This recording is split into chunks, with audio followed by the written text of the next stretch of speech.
क्या आपने कभी सोचा है कि उम्र के आखिरी पड़ाव पर सबसे सुखी इंसान कौन होता है? क्या वो जिसने बहुत बड़ी संपत्ति जोड़ी, या वो जो रिटायर होने के बाद भी खुद को किसी नए लक्ष्य के पीछे थका रहा है? आखिर क्या कारण है कि दुनिया के सबसे सफल लोग भी 70 की उम्र के बाद एक अजीब सी बेचैनी महसूस करते हैं, जबकि उसी उम्र के कुछ लोग अपनी खिड़की के पास बैठकर घंटों चिड़ियों को देखते हुए परम आनंद में नजर आते हैं? क्या जीवन का असली सुख कुछ बड़ा करने में है, या खुद को कुछ न करने की छूट दे देने में? मनोविज्ञान एक बहुत ही गहरा सच बताता है। 70 की उम्र के बाद सबसे खुशहाल वो लोग नहीं हैं जिन्होंने कोई नया मकसद ढूंढ लिया है, बल्कि सबसे सुखी वो हैं जिन्होंने हर दिन को सही साबित करने की जिद छोड़ दी है, जिन्होंने खुद को यह अनुमति दे दी है कि अब उन्हें कुछ भी बनाने, पाने या सिद्ध करने की जरूरत नहीं है। हमारी पूरी जिंदगी एक रिपोर्ट कार्ड की तरह बीतती है। बचपन में पढ़ाई, जवानी में तरक्की और बुढ़ापे में समाज सेवा का बोझ। हम इतने अभ्यस्त हो जाते हैं कि खाली बैठना हमें अपराध जैसा लगने लगता है। हमें लगता है कि अगर हम व्यस्त नहीं हैं, तो हमारा जीवन व्यर्थ है। सांस्कृतिक दर्शन और संत मलूकदास। लेकिन हमारी माटी के संतों ने इस मानसिक उलझन का हल सदियों पहले दे दिया था। संत मलूकदास जी की ये अमर पंक्तियां आज के आधुनिक समय में और भी सच साबित होती हैं। अजगर करे न चाकरी, पंछी करे न काम, दास मलूका कह गए सबके दातारा। इन पंक्तियों का अर्थ आलस करना नहीं है, बल्कि यह विश्वास और ठहराव का दर्शन है। कुदरत में अजगर किसी की नौकरी नहीं करता और पंछी सुबह उठकर दफ्तर नहीं जाते, फिर भी सृष्टि उनका पालन पोषण करती है।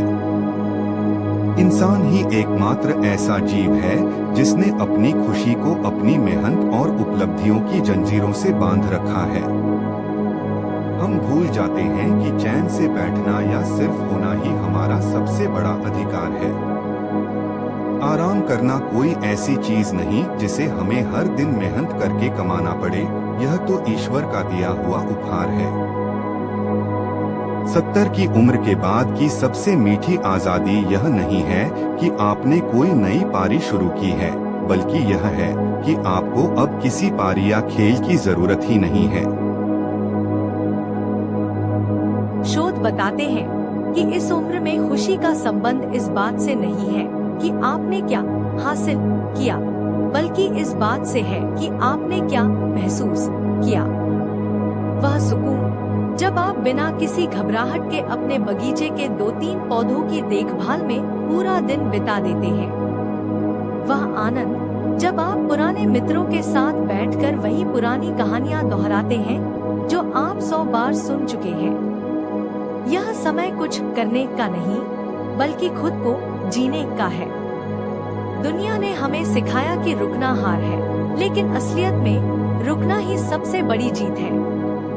जीवन कोई ऐसी परीक्षा नहीं है जिसे आखिरी सांस तक टॉप करना जरूरी हो। यह तो शाम की चाय की तरह है जिसे धीरे धीरे चुस्कियां लेकर पीना चाहिए।